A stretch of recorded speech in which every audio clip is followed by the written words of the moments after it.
ഉണ്ണികൃഷ്ണൻ പോറ്റിക്ക് എങ്ങനെയാണ് സന്നിധാനത്ത് ഇത്രയും സ്വാതന്ത്ര്യം ലഭിച്ചതെന്ന ചോദ്യം ഇപ്പോഴും ഉത്തരം കിട്ടാതെ അവിടെ ബാക്കിയുണ്ട്. അതിലേക്ക് വരാം. പക്ഷെ അതിനു മുമ്പ് ഇടതുപക്ഷത്തിൻ്റെ പ്രതിനിധി ചൂണ്ടിക്കാണിച്ചൊരു കാര്യം, തന്ത്രിയാണ് ഇക്കാര്യത്തിലൊക്കെ അവസാനമായി ആ തീരുമാനമെടുക്കുന്നത്, അതിനപ്പുറത്തേക്ക് ഒന്നുമില്ല എന്നൊരു പോയിന്റാണ്. അവിടെയാണ് ഈ ദേവസ്വം വിജിലൻസിൻ്റെ അന്വേഷണ റിപ്പോർട്ടിൽ പറയുന്ന 14-ാമത്തെ പേജിൽ പറയുന്ന വളരെ പ്രധാനപ്പെട്ടൊരു പോയിന്റ്. ഈ Thiruvithamkoor Devaswom manual volume 1 chapter 11 rule 38 പറയുന്നത് ദേവസ്വത്തിലെ വിലപിടിപ്പുള്ള വസ്തുവകകളുടെ അറ്റകുറ്റപ്പണികൾ ദേവസ്വത്തിൽ വെച്ച് തന്നെ ചെയ്യണമെന്ന് വ്യവസ്ഥ ചെയ്യുന്നുണ്ട് എന്ന് കൃത്യമായി തന്നെ പറയുന്നുണ്ട്.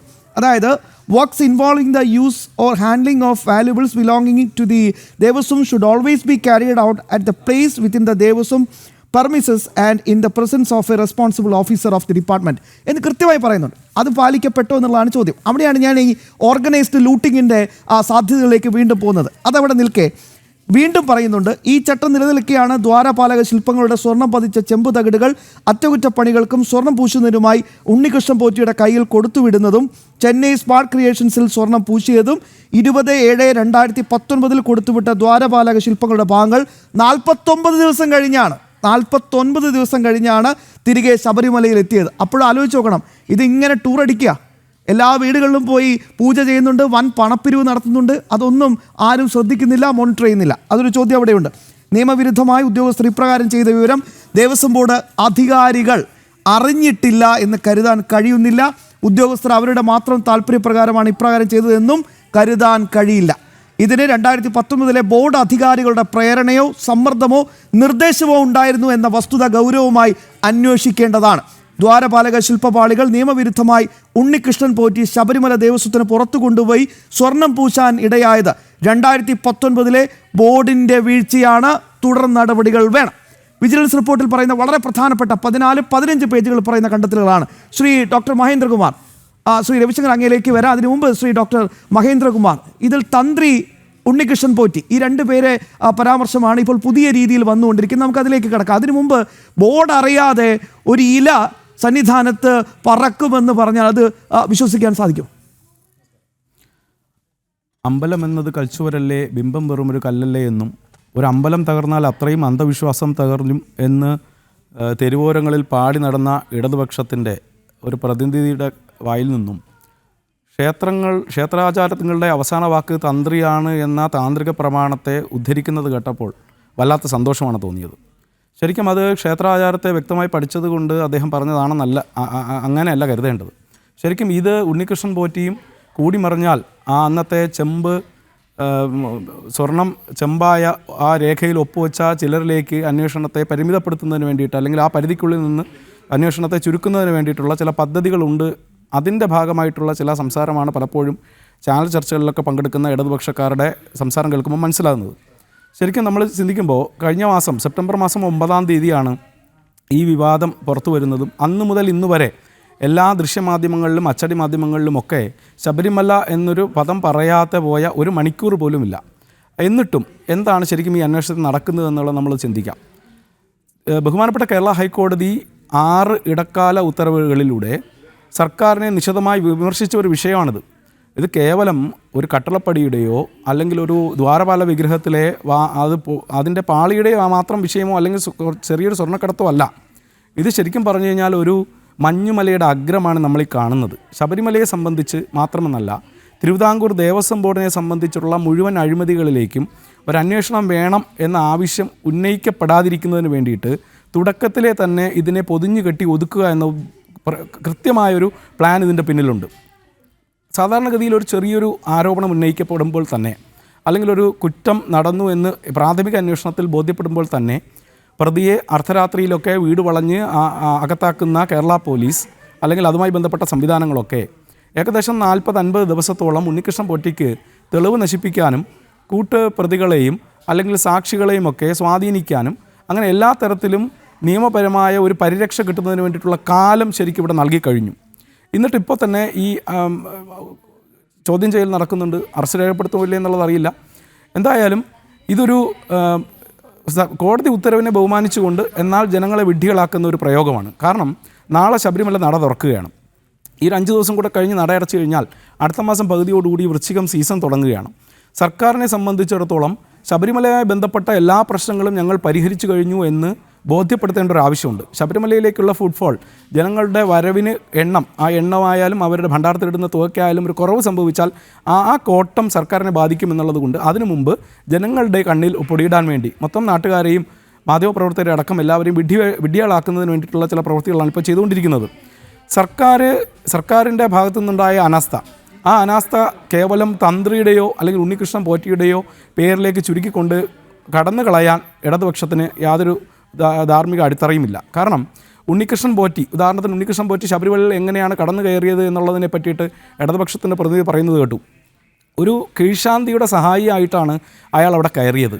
ശരിക്കും ശബരിമലയുടെ സുരക്ഷ, ഒരു ദേശീയ തീർത്ഥാടന സ്ഥാനം അത്രയ്ക്കും പ്രാധാന്യമുള്ള ഒരു സ്ഥലത്ത് അവിടെ ശബരിമലയിൽ മേൽശാന്തിയെ നറുക്കെടുക്കുന്നത് നമ്മൾ മാധ്യമങ്ങളിലൂടെ അറിയും, കീഴ്ശാന്തിയുടെ കാര്യങ്ങളും വാർത്തകളിലൂടെ അറിയും. അത് കഴിഞ്ഞിട്ട് അവരുടെ കൂട്ടത്തിൽ സഹായികളായി പോകുന്നവർ അവർ എത്തരക്കാരാണ്, അവരെവിടെയുള്ളവരാണ് എന്നും യാതൊരു ഐഡൻറ്റിറ്റിയെ ഒരു പരിശോധനയൊന്നും കൃത്യമല്ലാതെയാണ് ഇവരെല്ലാം ശ്രീകോവിലേക്ക് ഇടിച്ചു കയറുന്നത്. നമ്മൾ മാധ്യമങ്ങൾ ശ്രദ്ധിക്കുമ്പോഴറിയാം, ശ്രീകോവിലേക്ക് നട തുറന്നു കഴിഞ്ഞാൽ ഒരു 10-12 പേര് കയറിപ്പോവും.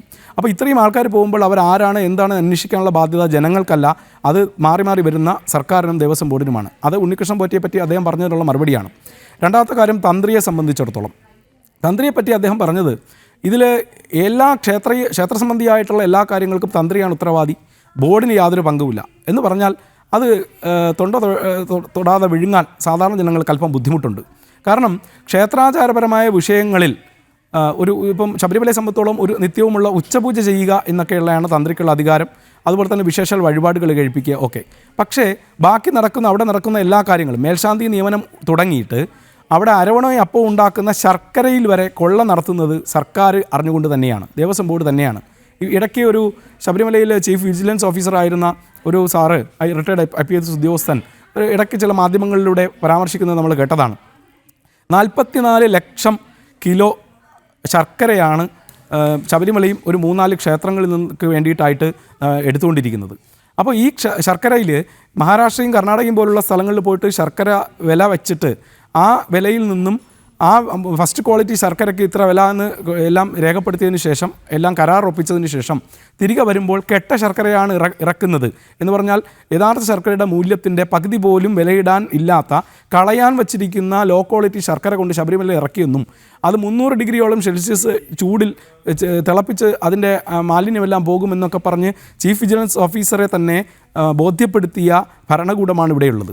ആലോചിച്ച് നോക്കൂ, 1 രൂപ മാറുമ്പോൾ 44 ലക്ഷം രൂപ മറിയുന്ന ഇടപാടാണ് ശർക്കര മാത്രം. അങ്ങനെ എത്രയോ രൂപയായിരിക്കാം ഓരോ തവണയും സീസൺ കാലത്ത് സംഭവിക്കുന്നത്. അതുപോലെ തന്നെ നമുക്കറിയാം ശബരിമലയെ സംബന്ധിച്ചിടത്തോളം, ശബരിമലയുടെ കാര്യം വിട്ടു, ശബരിമല എന്ന് പറയുന്നത് 1250 ക്ഷേത്രങ്ങൾ, തിരുവിതാംകൂർ ദേവസ്വം ബോർഡിൻ്റെ കീഴിലുള്ള 1250 ക്ഷേത്രങ്ങളിലൊന്ന് മാത്രമാണ്.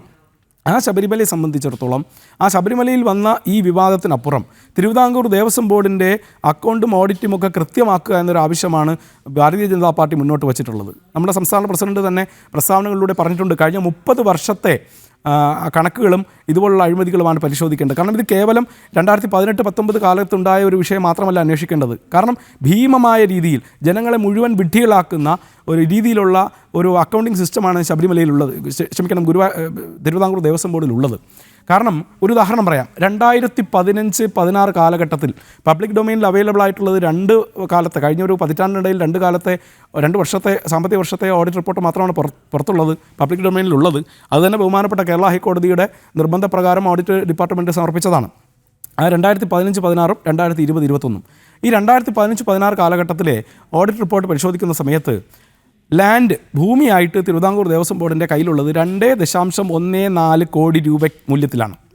എൻ്റെ ഒരു നാക്കുപിഴയായിട്ട് നിങ്ങൾ കരുതരുത്, 2.14 ലക്ഷം കോടിയാണ് ഞാൻ 2.14 കോടി എന്ന് പറഞ്ഞു എന്ന് കരുതരുത്. കൃത്യമാണ് 2.14 കോടി രൂപ മാത്രമാണ് ഭൂമിയുടെ ഇനത്തിലുള്ളത്.